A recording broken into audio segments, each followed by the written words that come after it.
There were 3 balloons on the mailbox, 2 wine glasses in the sink, and one very familiar coat draped over a chair that didn't belong to either of us.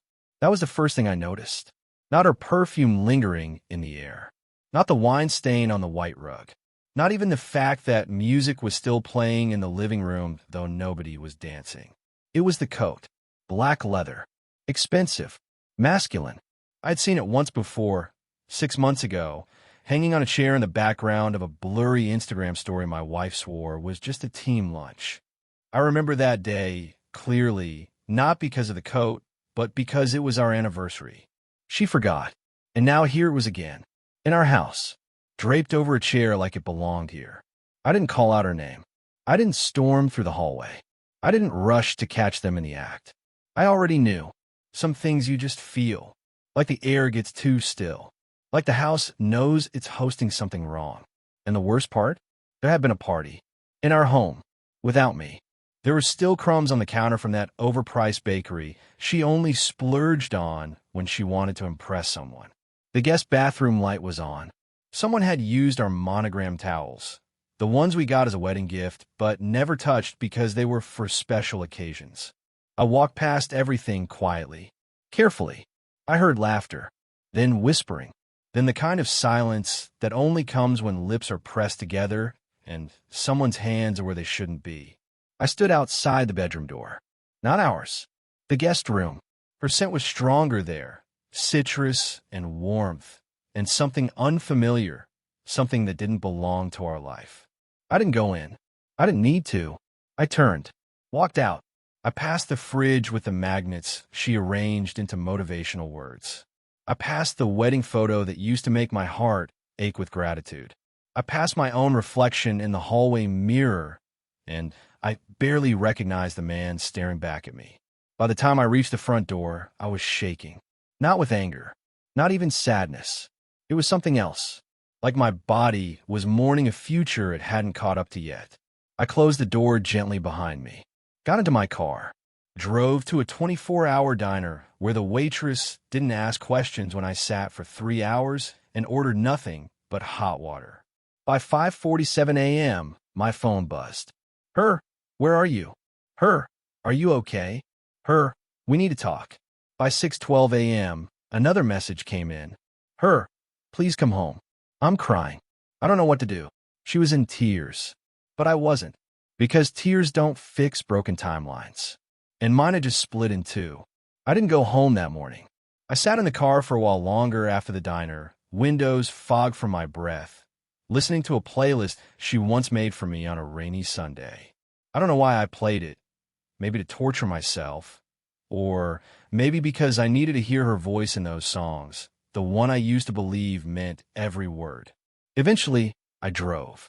Nowhere important. Just away. That's all I knew how to do. Gas station. A park I hadn't been to in years. A parking lot near the river where we used to eat ice cream and talk about someday like it was guaranteed. I kept checking my phone. Not because I want to talk to her. Just curious. Like watching a house burn down and wondering when someone will finally call the fire department. By 9 a.m., she'd sent 12 texts. For voicemails. One selfie of her crying. Like that was supposed to prove something. I didn't reply. But she didn't stop. She kept messaging me all day. I need to explain. Please answer. It's not what it looked like. That one made me laugh out loud, bitter, hard. The kind of laugh that sounds like a choke. Because what could it possibly have looked like besides exactly what it was? Around noon, she finally sent a longer message. I still remember every word. Please don't leave me like this. I made a stupid, horrible mistake. I didn't mean for it to happen. I was drunk, he was just being nice, and things got out of hand. I stopped it. I swear. Please come home. Let's talk. I love you. She said she stopped it, but she hadn't even noticed me standing 10 feet from the guest room door. Hadn't heard the quiet shift in air. Hadn't cared enough to wonder where I was during her mistake. She was too busy letting someone else's hands rewrite our story. I didn't text back. Instead, I drove to my sister's place across town. Told her I needed to crash for a night or two. She didn't ask many questions, but I could tell she knew something was wrong. When I opened the guest room door, There were clean sheets and a small folded towel on the bed. It was more welcome than I had felt in my own house for months. That night, I didn't sleep. I just stared at the ceiling, wondering how long it had been going on. Was he the only one? Was it really the first time like she claimed? Or had there been others? Worse than that, had she ever looked at me the way she looked at him? The images kept replaying in my head. Not just what I'd seen, but what I didn't. The way she smiled before he touched her. The way she let him lean in without flinching. She was comfortable. She was familiar with him. And that wasn't something that happens by accident. The next morning, she stopped texting. Instead, I got a call from someone I hadn't expected. Mason, the guy whose birthday it supposedly was. He sounded awkward, nervous, like he knew he was stepping on something raw. Hey, listen, I know things got weird the other night. I didn't want to get involved, but, man, I thought you should know. That guy she was with, he wasn't invited. I froze. What do you mean he wasn't invited? He hesitated. He wasn't part of our group. I've seen him with her before, once or twice, but never with anyone else. I didn't even know his name. I thought maybe he was your cousin or something. That did it. The foundation I had been balancing on cracked. So he wasn't just a co-worker. He wasn't even someone from her professional circle.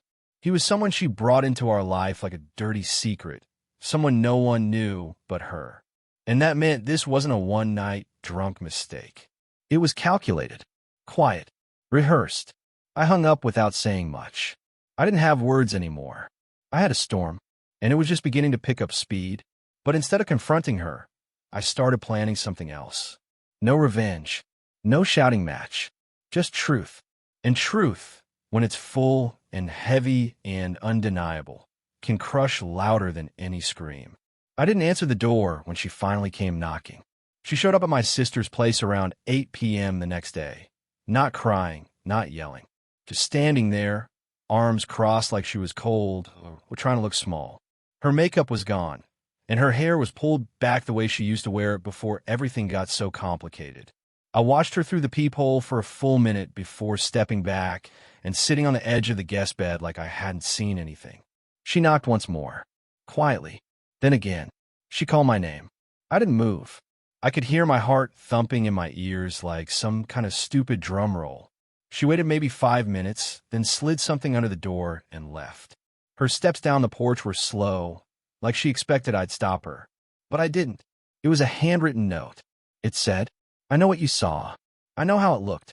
But if you let me explain, you'll understand that it wasn't real. Not like us. You were never supposed to see that. I didn't want to hurt you. I didn't think I still could. But apparently I can."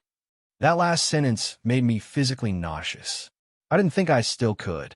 As if hurting me was a compliment. As if my pain was proof that our marriage still meant something. The next 2 days blurred. I stayed mostly in that small room, ignoring my sister's concerned glances and pretending I had work calls to take. I didn't eat much. I didn't sleep well. I just kept going back to the last moment I saw her face before I walked out of the house. How peaceful she looked with him, like I was the stranger, like he was the one she'd built her life around. I started digging, not through her phone, I didn't have access, but through my own memories, through everything she'd told me, everything I thought I knew. I looked back at old emails, receipts, calendar events, excuses she gave when she was late. And it didn't take long to start seeing patterns. Spa day that turned into an overnight, accidental stay at a friend's place. Conference in another city where her location never changed. Birthday dinners with just the girls that didn't have a single photo. It wasn't one affair. It was a slow unraveling. A rot that had spread too quietly for me to notice until I pulled the thread and saw how far it reached. The man in the coat wasn't her first. I didn't even know if he was her favorite. She had been building a second life. Maybe not fully, maybe not consciously, but she had been drifting from me like a boat cutting its anchor in the night. And I was too busy thinking we just needed a vacation. A spark, a fresh start. One night, I scrolled through her social media. Not her feed. That was curated, filtered, safe. I looked at her tag photos. Buried deep in someone else's album from months ago, I found one. It was small, grainy, forgettable to most people. A group shot. She wasn't centered. She wasn't even facing the camera. But his hand, that same man's, was on her hip, and she was leaning into him. That photo was dated 4 months ago. 4 months before the party. 4 months before the night she said, "I messed up." It wasn't a mistake. It was a continuation. I stared at that photo for hours. Saved it. Cropped it. Stared again. Every time I blinked, I imagined myself in that room with him. As if I could rewind time, walk into the frame, and ask, how long have I been invisible? And then I did something I didn't expect of myself. I printed it. An actual physical print. Took it to a drugstore kiosk, stood there like some kind of amateur detective with a shaking hand, printed that single image, slid it into a plain envelope, and wrote her name on it in pen. No message. No warning. No return address. I dropped it in the mail the next morning. Let her feel it. Let her open it without knowing what was inside. Let her heart stop when she realized I'd seen more than she thought.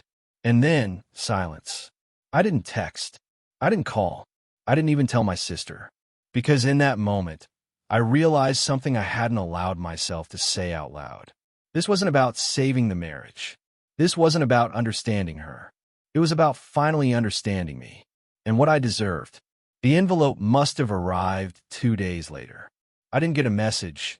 No explosion, no apology. Just silence. The kind of silence that doesn't mean peace. It means something's moving under the surface and you don't know what or when it'll burst. But I wasn't really waiting for a reaction. That photo wasn't a warning shot. It was a mirror, one I forced her to look into. Maybe for the first time in months, she'd see herself the way I had seen her through that hallway door. Not elegant, not successful, not desirable. Just exposed. That night, I finally turned my phone back on. I hadn't touched it in 2 days. There were 37 missed calls, dozens of texts, none from unknown numbers, which was interesting. That meant he hadn't tried to reach out. Whoever he was a ghost, intentional quiet, maybe even dangerous in how easily he disappeared. But her messages? They were shifting. First, she was apologizing. Then, she was begging. Then, she got angry. You had no right to just walk away. If you're not going to talk to me like an adult, then maybe this isn't salvageable. This is your choice too, Edwin. Don't pretend like this is all on me. That one hit me the hardest. It came through at 2:11 a.m. and sat on my lock screen for a while before I opened it. I didn't answer. What was there to say to someone who needed to distribute blame like coupons at a supermarket? You don't trip and fall into someone else's arms. You walk. You choose. And she had made that choice long before the party. I tried to distract myself by going back to work, but even there I was falling apart in slow motion. I snapped at coworkers. Forgot basic tasks. My manager, a guy named Leon who always wore mismatched socks and told bad jokes, pulled me aside and said, "You don't look well, man. You want to take some days?" I almost said yes, but I needed the routine, the noise, the hum of fluorescent lights and barcode scanners. It was the only thing that drowned out her voice in my head, the one I used to miss and now couldn't escape. That same afternoon, something unexpected happened. I received a message from a woman named April. The name didn't register at first.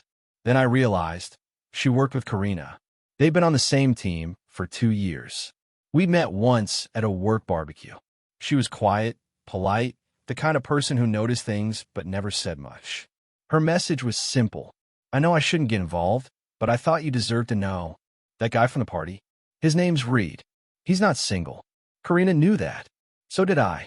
But I didn't know she'd go this far. I'm sorry. I wish I had told you earlier. I stared at the message, stunned. Not single. So he had someone too. This wasn't just an affair. It was a web. Lies wrapped in more lies. Touching people who had no idea they were pieces on a board someone else was playing. I thanked April. She didn't reply again. Maybe she just needed to get it off her chest. Maybe she knew that silence was safer now. But now I had a name. Reed. And once I had a name, it didn't take long to find him. LinkedIn, Instagram, public Facebook, married, lives 20 minutes from us. His wife's name was Lauren. They had a 3-year-old daughter. I froze when I saw the photos, especially the one with him, his wife, and their little girl wearing matching Halloween costumes. My hand started shaking, and I had to put the phone down because I had a decision to make. I could message her, Lauren. I could destroy their family too, blow it all wide open, deliver to her the same explosion Karina handed me like a wine glass that shattered in my lap. But I didn't press send. Not yet, because something told me this story wasn't over. Not by a long shot. Karina hadn't even started telling me the truth. And Reed? He was about to be pulled back into the light. Because secrets don't stay buried. Not when someone finally starts digging. I didn't contact Lauren right away. I kept her name and face in a folder on my desktop, along with that photo I'd printed for Karina. I didn't want to use her like a weapon, but I also didn't know how to pretend like I didn't know. I kept seeing that little girl in the Halloween costume, smiling between two people who had no idea they were standing on a fault line ready to split. Days passed. Karina showed up at my work. I was in the break room, microwaving leftover lasagna that didn't even taste like food anymore, when I looked up and saw her reflection in the glass. She had that look on her face, the don't freak out, just hear me out expression. And like a fool, I followed her outside. We stood in the parking lot, surrounded by car alarms and the smell of stale coffee. She started to speak, but I stopped her with a single word. Reed. Her eyes went glassy. Her lips parted, but nothing came out. His wife's name is Lauren, I added. Cute kid. I'm guessing she doesn't know either. Karina covered her mouth like that would stop the truth from pouring out. For a moment, she just stood there. And then she did the thing I didn't expect. She sat down on the curb, shaking. I didn't mean for it to become anything, she whispered. It was supposed to be a flirt. Just something stupid. I was bored, Edwin. I was so bored, and you were always tired, and he made me feel. Don't, I cut in. Don't say alive, or seen, or any of those excuses people use to make themselves feel better about gutting someone. She looked up at me with red-rimmed eyes and said the line that stuck in my brain like a splinter. You disappeared from us before I ever did, Edwin. You just didn't notice. That line hurt. It dug in somewhere deep, somewhere tender. Because part of me knew it wasn't entirely false. I had become numb, routine, predictable. I didn't write notes anymore. Didn't kiss her forehead while she slept. Didn't ask how her day was, not really. But the difference was, I didn't replace her. I faded because I thought we were safe. She faded because she wanted more. There's a difference between drifting and diving. And she dove head first. We didn't argue. We didn't scream. We just sat there, me standing, her hunched on concrete, like two strangers trying to explain a car crash they both walked away from but can't describe. Then she said something else. Lauren knows. I blinked. What? She found out 2 months ago, Karina continued. They were on the rocks even before that. She made him choose. And he stayed. She stayed too. I think she's pretending it didn't happen. Something shifted inside me. Not anger, confusion. If Lauren knew, why hadn't she warned me? Why hadn't anyone? She didn't tell you? Karina asked. No, I said, but someone else did. Karina looked at me, confused. Who? I didn't answer. She didn't need to know about April. That night, I did something I hadn't done in weeks. I drove home, alone. The house was still ours, technically, though she hadn't been living there since I left. The porch light was flickering. A stack of mail sat untouched. And inside, everything was exactly where I'd left it. That was the worst part. No chaos, no broken glass, no overturned furniture. Just stillness. I walked through the rooms like a ghost haunting his own past. In the bedroom, I opened her nightstand. I never used to. That was her drawer. But now, nothing was sacred anymore. Inside, I found a necklace I didn't recognize. Delicate, gold, inscribed with a name. Not mine. I took it and held it in my palm for a long time. It wasn't proof of anything illegal. It wasn't even dramatic. But it felt worse. Because it was a gift. A quiet one. Something you give when you want someone to feel cherished in a way you no longer bother with. Karina had already been someone else's long before I walked out of that party. I put the necklace back, closed the drawer, and walked out. This time, I didn't feel hollow. I felt done. But the world wasn't done with me yet. Because the next morning, I got a text from a number I didn't recognize. Are you Edwin? I'm Lauren. We need to talk. Lauren asked if we could meet somewhere neutral, not too quiet, not too public. We agreed on a park downtown, the kind with coffee carts, duck ponds, and couples that still hold hands like nothing bad could ever happen. I got there first, early enough to have time to consider backing out. But I didn't. I sat on a bench with a half-full coffee I didn't drink and waited until she walked up, wearing sunglasses and a coat too big for the weather. She looked like she'd aged 10 years since the last photo I saw of her, and I wondered if I did too. "Thanks for coming," she said, and her voice was softer than I expected. I nodded and motioned to the empty space on the bench beside me. She didn't sit right away. She looked at the pond, at a kid throwing bread to ducks, at anything but me. Then, finally Reed and Karina. I nodded, not trusting myself to speak.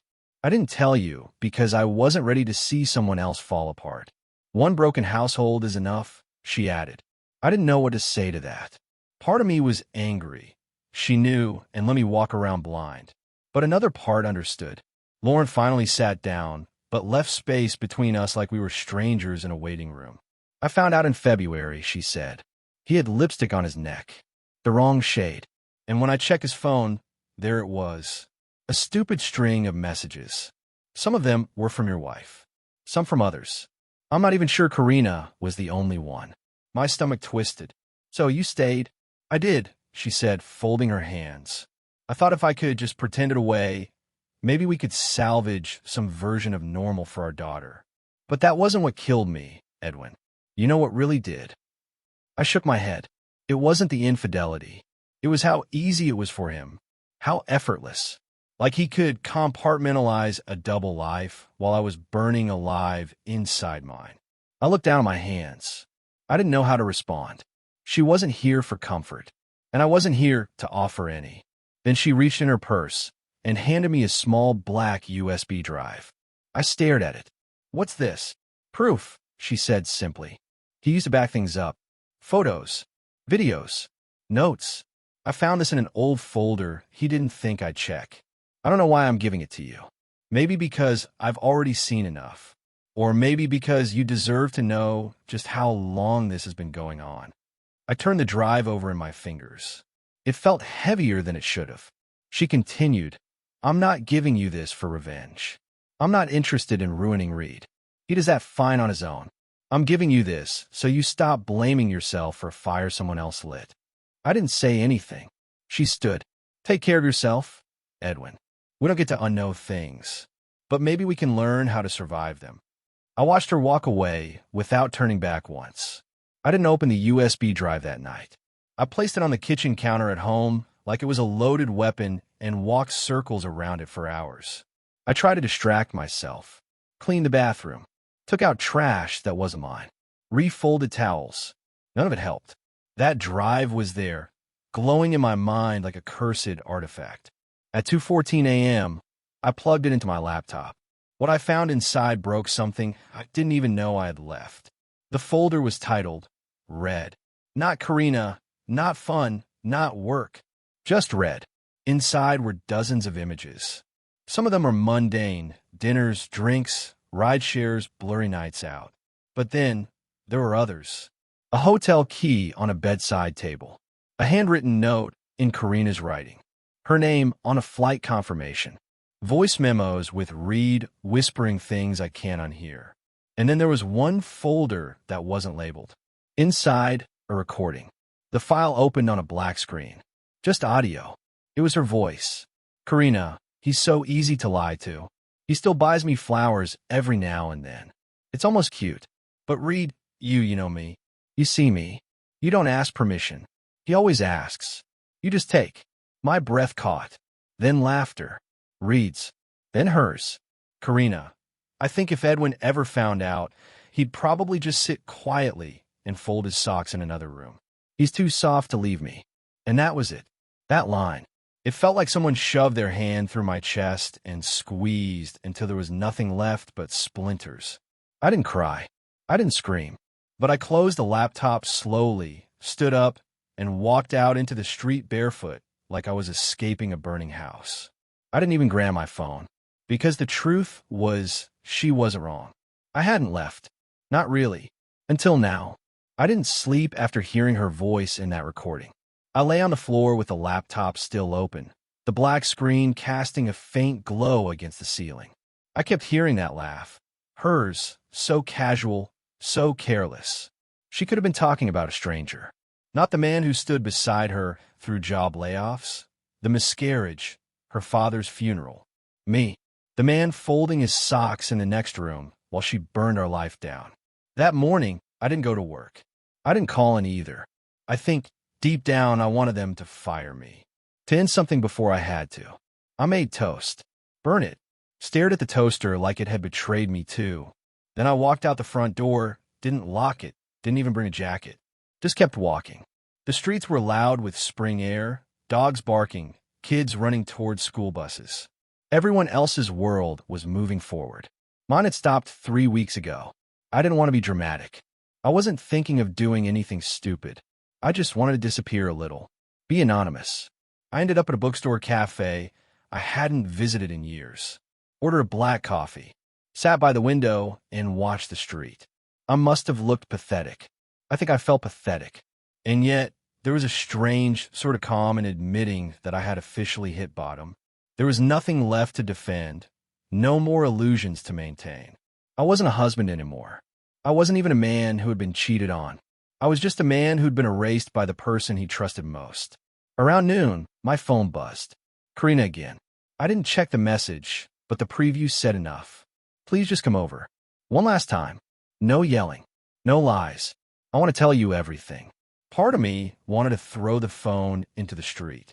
Another part wanted to delete her number and pretend none of this had happened. But the quietest part, the one I'd ignored for too long, whispered something else. Go. Not for her. For you. So I did. She opened the door like she was expecting a package, not a man whose world she had leveled. She wore no makeup. Hair tied up. Eyes puffy. Her voice was barely audible. Thank you for coming. I stepped inside. Nothing in the house had changed, and that was worse. The same candle still sat melted on the table. The same photo of us smiling in Vermont. The same faint lavender smell she used to call our scent. It all felt so stupid now. She led me to the couch and sat across from me, not beside me. I noticed a yellow legal pad on the coffee table, covered in her handwriting. My name was at the top, underlined. I wrote it all down, she said. Everything. So I wouldn't twist it or leave anything out. I raised an eyebrow. You wrote a confession? She gave a tired smile. A timeline more like dates, names, feelings. I didn't touch the notepad, just stared at her. She spoke softly. The first time it happened wasn't with Reed. It was 1.5 years ago. His name was Nate. He was married too. I blinked. I ended it after 2 weeks. Told myself it was a mistake. You were working all the time. I was lonely. That's how I justified it. But the thing is, once you cross that line and nothing explodes, it gets easier. You start convincing yourself you deserve it. That no one's really getting hurt if it stays secret. She paused. I didn't say a word. Then came Reed, she continued. It was different with him. He wanted things, promised things. I started believing there was another version of my life waiting, one that didn't feel so stuck. Why didn't you just leave me? I asked finally, and my voice cracked in the middle. She didn't answer right away. Her eyes welled, but she held the tears back like they were guilty. Because I didn't want to be the villain. I wanted to be chosen. The words dropped between us like a knife. You wanted him to leave her first, I said slowly. She nodded. And when he didn't, you just kept both worlds going. Another nod. I stood up, not because I was angry, but because I couldn't physically sit there anymore. I don't need the timeline, I said. I don't need your explanations or your closure. You already gave me everything I needed. What does that mean? I turned to the door. It means you finally made it easy to walk away. She started crying, really crying this time. Ugly, broken sobs that filled the room. But I didn't stay. I didn't hold her. Didn't reach for the notepad. Didn't even close the door gently. I walked out of that house not as her husband, not as the man she once loved, but as someone I'd nearly forgotten how to be. Myself. And for the first time in months, I didn't feel small. I felt done. But the world wasn't quite done with me yet. because a day later, I got a letter in the mail. Handwritten, no return address. Inside was one sentence. You have no idea what Reed is hiding. I stared at the letter in my hands for a long time. Just one sentence, scrawled in uneven handwriting. You have no idea what Reed is hiding. There was no signature, no return address, no clue where it came from. Just that one line, like a whisper slid under the door of a quiet life I was trying to walk away from. For a second, I considered ignoring it. I was tired of secrets, tired of being dragged deeper into a world I never asked to be part of. But something about the wording, "you have no idea," stuck with me. It didn't feel like a threat. It felt like a warning. And I wasn't curious for revenge anymore. I was curious for peace. And sometimes, peace means knowing everything. So I called April. She didn't answer at first, but later that evening, she called me back. Her voice was tight, cautious. "I was hoping you'd move on," she said. "Then why send the letter?" "I didn't, but I think I know who did." She told me there was another woman. Not Reed's wife, someone else. A third person, years back. Someone who had filed an internal HR report at their company that mysteriously disappeared. April didn't know the full details, but she heard rumors that Reed had gotten aggressive when she tried to break things off. Management swept it under the rug. Big client involved. No scandal allowed.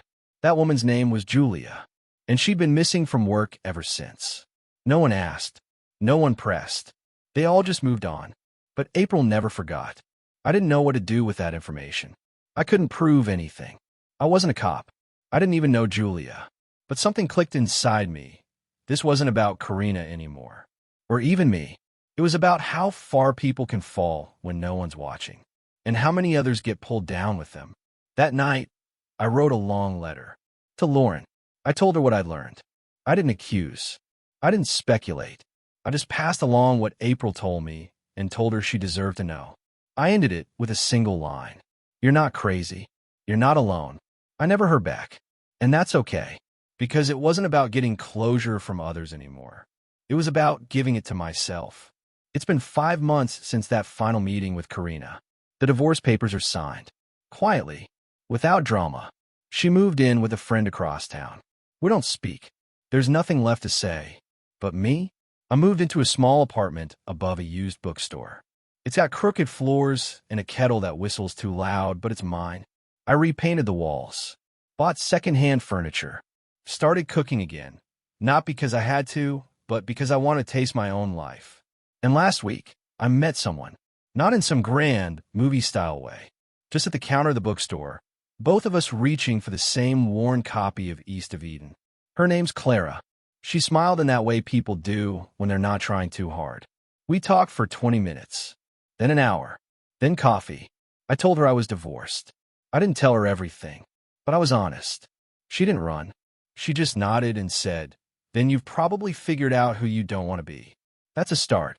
And it was. The other night, I stood in my little kitchen, stirring pasta, and I realized something. The silence, the one that haunted me after the party, doesn't scare me anymore. It's not empty now. It's peaceful. It's mine. And for the first time in a long, long time, I feel free.